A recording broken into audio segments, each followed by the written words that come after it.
السلام علیکم ورحمۃ اللہ وبرکاتہ۔ ناظرین کرام، آج 3 نومبر سن 2024 ہے۔ ایک اہم خبر آپ کے سامنے پیش کی جا رہی ہے کہ مذہب کی بنیاد پر کسی طرح کا تشدد، امتیاز افسوسناک اور ناقابل قبول ہے۔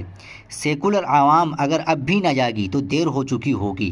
وقف میں سرکاری مداخلت کی مذمت، مولانا سید ارشد مدنی کا خطاب۔ ملک کے موجودہ حالات پر تشویش کا اظہار کر کے صدر جمعیت علماء ہند مولانا سید ارشد مدنی نے کہا کہ مذہب کے نام پر کسی بھی طرح کا تشدد قابل قبول نہیں ہو سکتا۔ یہ بات انہوں نے مجلس عاملہ کی میٹنگ میں کہی۔ انہوں نے کہا کہ مذہب انسانیت، رواداری، محبت اور یکجہتی کا پیغام دیتا ہے، اس لیے جو لوگ اس کا استعمال نفرت اور تشدد برپا کرنے کے لیے کرتے ہیں وہ اپنے مذہب کے سچے پیروکار نہیں ہو سکتے ہیں۔ ہمیں ہر سطح پر ایسے لوگوں کی مذمت اور مخالفت کرنی چاہیے۔ مولانا مدنی نے کہا کہ سیکولر لوگ اگر اب بھی نہ جاگے تو بہت دیر ہو چکی ہوگی۔ آپسی بھائی چارہ اور باہمی اتحاد ہماری طاقت ہے۔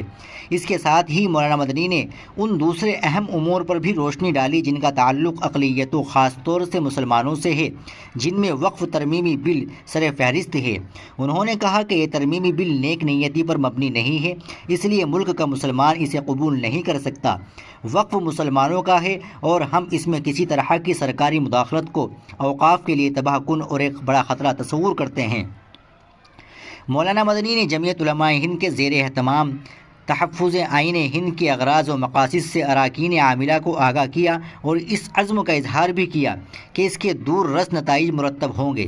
اجلاس میں مختلف موضوعات زیر بحث آئے، جن میں اجلاس کے شرکاء نے ملک میں موجودہ صورتحال پر غور و خوض کر کے ملک میں بڑھتی ہوئی فرقہ واریت، شدت پسندی، امن و قانون کی ابتری، اقلیتوں اور مسلمانوں کے ساتھ مذہب کی بنیاد پر امتیازی سلوک، وقف املاک کا تحفظ، عبادت گاہوں، مساجد و مقابر کے خلاف فرقہ پرستوں کی جاری مہم، فلسطین میں اسرائیل کی جارحانہ دہشت گردی کے معاملے پر سخت تشویش کا اظہار کیا گیا اور ان جیسے بہت سارے سلگتے ہوئے مسائل پر تبادلہ خیال ہوا۔ اجلاس میں حالی آسام شہریت معاملے پر سپریم کورٹ کے فیصلے پر خوشی کا اظہار کر کے جمعیت علماء آسام اور اس کے صدر مولانا مشتاق انور کی کوششوں کی ستائش کرتی ہے۔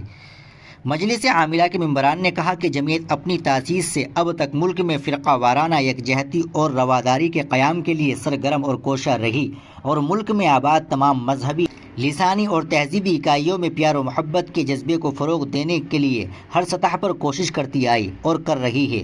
واضح رہے کہ جمعیت علماء ہند کی مجلس عاملہ کا اجلاس مرکزی دفتر جمعیت علماء ہند میں مولانا ارشد مدنی کی صدارت میں منعقد ہوا۔ مولانا ارشد مدنی نے دستور اساسی جمعیت علماء ہند کی دفعہ 44 کے تحت نئے ٹرم کے لیے عہدہ صدارت کا چارج لیا ہے۔ ناظرین کرام، آپ اس خبر کے تعلق سے کیا کہنا چاہیں گے؟ کمنٹ باکس میں ضرور بتا دیں۔ ویڈیو کو لائک اور شیئر ضرور کر دیں، چینل کو بھی سبسکرائب کر لیں۔